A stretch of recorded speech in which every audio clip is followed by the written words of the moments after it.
হতচ্ছাড়া, ওই পাড়ার মেয়েটার পিছনে পড়ে পড়ে আমাদের পরিবারে তুই অশান্তি লাগাচ্ছিস হতচ্ছাড়া। তুমি তো বড় বড় কথা বলছো। আমি কি আমাদের পরিবারে অশান্তি করেছি? তুমি অশান্তি করছো না তো তাহলে কি করছো? যেহেতু আমাদের নুনটুকু কিনবে পয়সাটুকু নাই, আর তুমি মাইয়াটার পিছনে টাকা খরচ করো। দূর বাড়াই মাইয়াটাকে আমি কি করি? আমার কথা কি করে জানলো? ওই মাইয়াটার লোকে আমি যাই, এই মাইয়াটা যার জন্য যা অত শান্তি আমার বাড়িতে।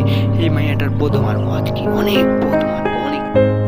এই হত ছাড়াটা আজকে আসুক, আর আজকে এমন পথ মেরে পয়সা লুটবো না যে জীবনের ঘুরে তাকাবে না আমার দিকে। সেপটা তো আমি তো একটা ডাইনি, আর ডাইনির সাথে পদ মারানো লোক, আমি ওর পদ মেরে পয়সাটুকু লুটে নিব।